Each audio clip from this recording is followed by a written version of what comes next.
It's great to be here. I'm going to end as I'm going to begin. The personal is political, the political is personal. We've heard that all many times before. So in 1996, I was 36 years old. I somewhat chaotically made my way to Lausanne, Switzerland, and somehow ended up, and I have to say, to this day, I'm still a little embarrassed about it. I don't think I was really listed as a speaker, but I somehow ended up speaking. I'm sure I gave the worst talk ever on the law of circumcision. Marilyn tolerated it. She didn't know me then, but somehow she trusted that there was going to be a future with this strange man. One of the first people I met was my roommate, Linda Massey, who we're both getting married shortly. I'm very happy about that. My lovely partner is here filming, and Gina Maria Mille, and I met her at an ARC-related event, showing the red pill, about a year and a half ago, and it seems very appropriate to me. And so thinking about this talk, I was thinking, because I'm not really talking as a lawyer entirely, I also want to talk as an activist and as a human being. So how do we refresh ourselves? How do we sustain ourselves? How do we keep going despite how hard it can get? There's obviously financial difficulties in doing this work, finding the time amidst all the other distractions of life, and it's not an obvious question. So I feel a lot of love in this room. Love flows between people in this room. I think sometimes we short ourselves a little bit in loving ourselves and in seeing the beauty in ourselves. And one thing I did was I took 8.5 years off from any paying work at all and just worked for Attorneys for the Rights of the Child. And looking back on it, it would have been nice to have had a little income during that 8.5 years, but I don't regret it. It was what felt right at the time, and yeah, I don't regret it. So we are superlatively intelligent as a movement, even if we leave Brian Earp out of the mathematics. If you add up, if you add up our brain power, it's pretty astonishing. We're often not very smart, and I include myself in that. We make mistakes because there's different ways to talk to different groups about this issue, and we all know that, and yet, and I've done it myself, I get heated, I forget a fact, or I misstate it or something, and it's not an easy, it's not easy to confront the reigning paradigm and fight against it. Thinking about how we've been doing, though, we've come a long ways. Looking at this issue, I see it as a big muddle. It's very complicated and messy, and the other side has sort of made it messy on purpose, confusing religion, culture, and the law, and human rights, and all sorts of different issues very strategically. I remember reading the book by the Moyle that talked about the law, and I was just like, but you're a Moyle. What are you talking about the law for? You're not a lawyer.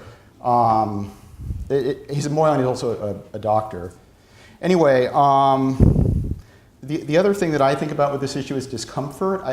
Certainly it was uncomfortable for me at the beginning, thinking about my own life, and that's one thing we all have to get beyond, whether we have the issue in our own lives. We know people that are affected by genital cutting, are affected by the trauma, and so how do we get beyond that and carry on? Well, one way we do that is just by carrying on, and there's been so much that's happened in the last few years, and I feel like I want to remind us of some of those things because I forget. I look at what's happened, and I remember once I see the listing, but I don't remember until I do that. So Peter Adler, who ARC is very happy to have as our legal advisor, went to New Hampshire, testified at a bill to try to take Medicaid funding out in 2015.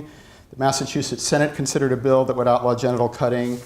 The San Francisco Superior Court, although we know we didn't like the result of their consideration of the pro-genital autonomy initiative, nevertheless, there was a lot of activist pressure felt in the courtroom. Many people here today were there. We were felt as a force. The Royal Dutch Medical Association, of course, a few years ago published a very strong statement that any of us could have been pleased to have written. Going from that to the other extreme, the Centers for Disease Prevention and Control, the CDC, issued proposed guidelines, which, as Brian said yesterday, we suspect there's never going to be a final version of these guidelines, which were a thinly rewritten version of the AAP's terrible 2012 position statement. And Bob Van Houw was asked to be on a group of experts that responded to the CDC position. So many things happening. The Danish Registry of Damages of Ritual Circumcision that got put in place in 2013. Sweden, Norway, and South Africa passing laws, which admittedly all three of them regulate circumcision more than banning it, and you could even construe them as not being positive developments, depending on your perspective.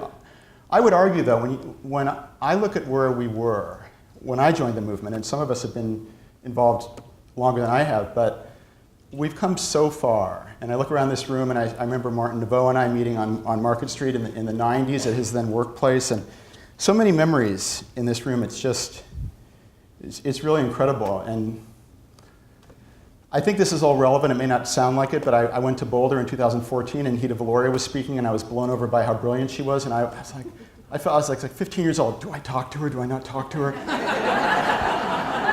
Can I be her friend? You know. I'm very happy that a lot of people in this room I feel very close to and consider some of my best friends. So in 2001, an ARC delegation went to the United Nations using groundwork laid by Sami Al-Deeb in the late 90s. In 2012, the Secular Medical Forum, Antony's in the room, and cooperating organizations picked up the baton. Antony and a couple teammates met to discuss ritual circumcision with the Committee on the Rights of the Child. The UNCRC issued a report on Israel that mentioned concern with complications. Now, it should be noted the CRC welcomes relevant short submissions from all sources to inform their deliberations. Antony was involved in several such submissions in the early parts of this decade, and ARC went on record with the UN in the early part of this century. And reports were submitted by SMF and by an Israeli activist organization. There's some other reports that are currently being prepared by a team, a number of which are in the room with us today, and it's quite amusing actually, because some of us are in south of the equator, some of us are in the US and Canada, and some of us are in Europe, so there's like basically no time when we can meet. So it's like midnight for some of us and 6 a.m. for others of us, and we make it work. So that's very exciting. We've been working on it for about 2 years, and very excited by that. We had the International NGO Council on Violence Against Children, came out with a very positive report in 2012. And so that's not even getting into the legal cases. We all know about the Cologne decision, the landmark criminal case, and then, of course, the unfortunate legislation. There was also a case a little over a year later in Hamm, Germany, in favor of a child's right to bodily integrity. A French man who was circumcised as an adult, one for sexual harm and lack of ethical harm. Not a botch, and no lack of agreement to the procedure, which is also true, of course, with William Stoll, which David Llewellyn was involved in. Then, of course, the UK, James Chegwitten, who's also here, has written very eloquently about the wonderful decision by the UK judge who compared female cutting and male cutting and concluded that some forms of male cutting are worse than some forms of female cutting. 2016, the UK's High Court of Justice protected 2 boys from circumcisions sought by the father. Just even more recently than that, we had the Icelandic initiative, which apparently is dead in the water, from what I hear, just in the last week or two. So every single one of these events would not have happened if it weren't for people in this room. Every single one of these events.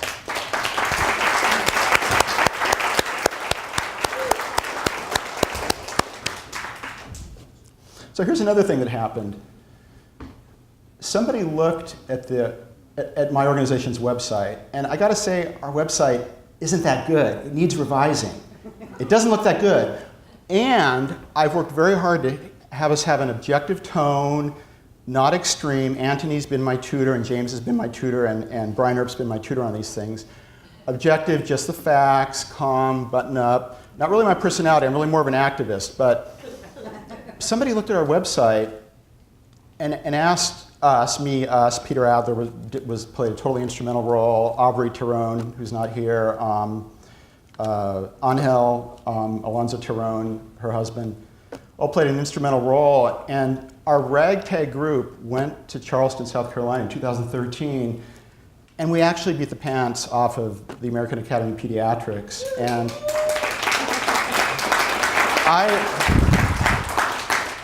again, smart versus intelligent. Bob Van Hal said, oh, don't worry, Stephen, you know more than Brady does. I didn't believe it. I thought he was just being nice to me.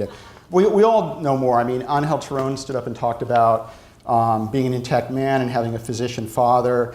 And there's really not a lot you can say when an intact man is talking about his own experience.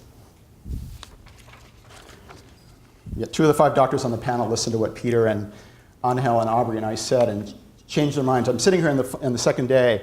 There's a doctor here and a doctor here. They're both on the panel of the other debates that were going on, and they both independently whispered to me, hey, Stephen, I was really pro-circumcision before your talk, but now we're totally with you, you know. And so that was great.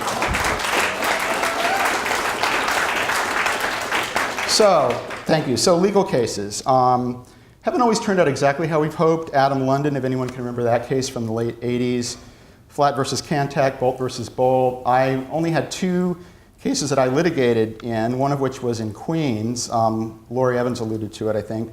So at least 3 times courts have avoided squarely addressing the legality of male circumcision. Not surprising. It would be surprising if they did want to look at the issue and actually squarely address it. And Brian alluded to some of the reasons for that yesterday. So we've had a federal law against FGM since 1996 with, I believe, only 1 recent use of it, the case everybody's talking about. Is that right? Is there any other use of it anybody knows about? That's the first federal law. There was a state law, was the Georgia case. Yeah, no, I'm just talking about the federal law. Thank you. So the Queens case, systematic discrimination against Spanish-speaking mothers. They show this form to the mothers. The second page of it, though, which is in English, which they don't speak, and the top of it is where they signed. The nurse says, sign here and you take your baby home. Not a single one of them knew what they were signing.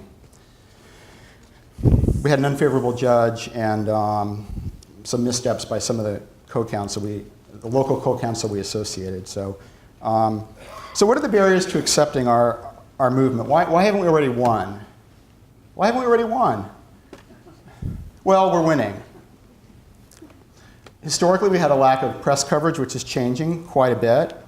Genital autonomy partakes of everything, basically, that's controversial. Sex, religion, psychological denial, medical procedures, parental denial, and, like I say, pretty much everything that people don't want to think about. The other issue is holding back the floodgates. I mean, at least people are so busy today. There's so many issues, news barraging us from all sides. I don't know about you folks, but I can't even keep up on what's happening in the world. I'm not even up to date on all the articles about circumcision. I learned about 3 during Brian Earp's talk yesterday. It's crazy. So holding back the floodgates, I think, is part of it, keeping us ourselves sane. And I'm just not talking about this room. I'm talking about everybody. I can imagine you go to somebody now and talk about a new issue. They don't want to hear about a new issue. They're having enough trouble keeping up with the old ones. So I really get it. I mean, and I try to incorporate understanding that when I talk about this issue, because if I come in and talk how I feel, I can guarantee you it's not going to work. It's natural to talk about insiders and outsiders. I don't really look at it that way. I don't see doctors as the enemy. I don't see pro-circumcision people as the enemy. When I first heard about this issue, I thought it was nutty. Why are people wasting their time on this? It took me a few years to come around. So I try to remember that, because that's the reactions we're getting, and that's the reactions we have to change. And there's homophobia, unconscious homophobia, which I can forget. In the early years, I am in another organization that works on gender issues, this being part of it. And so in that organization, when people found out that this was the main issue I was working on, they pretty much all just assumed I was gay, which I was fine with them assuming that, but it's just interesting they would assume that based on me working on this. I think the idea was, well, you're so interested in penises.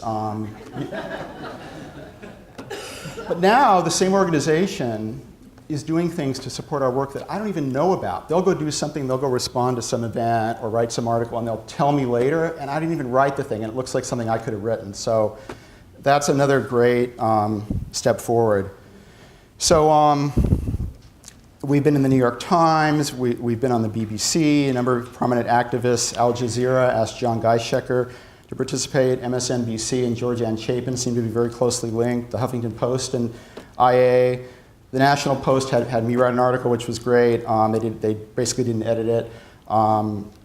Showtime's Penn and Teller's bullshit, Penthouse, I think that was David Llewellyn, I'm not sure, the Wall Street Journal. We're everywhere, the Washington Post, the Harvard Law Bulletin. A lot of European folks are coming to the conclusion that, hey, why do it? Swedish Pediatric Society says infant male circumcision is an assault on boys. Slovenia's Human Rights Ombudsman, Finnish legislation, Norwegian political party. Finland tried to pass legislation. It's just so much is happening that the Council of Europe, although of course they somewhat reversed their original two statements, were very strong in their statements. So I think skepticism to authority is getting a little old these days. Sorry, skepticism to authority is growing. Blindly accepting authority is getting a little old these days, and that's flowing in our favor. The greater diffusion of information on the internet is flowing in our favor. I even noticed it yesterday because I think even 2, 3, 4 years ago, I wouldn't have been able to find all these articles that were being talked about in Brian's talk yesterday immediately, like just online in 10 seconds while Brian was talking, and that happened. Information's at our fingertips, but there's a downside to that because we really need to focus and people really need to listen to us. And what are we talking about and why are they talking about that? And so it's really an issue of getting people where they will listen and figuring out where that is, which is different for every person. The UN categorized genital cutting as torture. That blindsided me. I took torture out of Earp's chart back in the 90s. I thought, oh, yeah, it technically qualifies as torture, but the world isn't ready for that. Well, I put it back in 3, 4 years ago. That's great. I mean, it's wonderful. So we know the barriers to change, right? Profit, ignorance, cultural inertia, resource overload, religious lobbies, medical lobbies. Laws have always, with the possible exception of the civil rights movement, been interpreted according to prevailing modes of thinking and not according to core legal concepts. Law follows society. Law does not lead society. The bloodstained men lead society.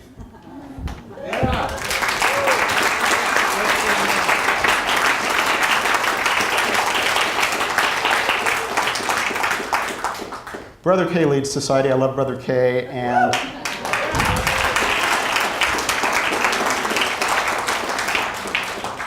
I hear through the grapevine there may be some lawyers being bloodstained men on Monday, or maybe just people that look similar to them. We're not sure. So I'm an optimist, so take everything I say with a grain of salt. I was in a very average marriage, and now I've met a woman better than my wildest dreams. I mean, literally, every day in my life is better than my best day before I met Gina.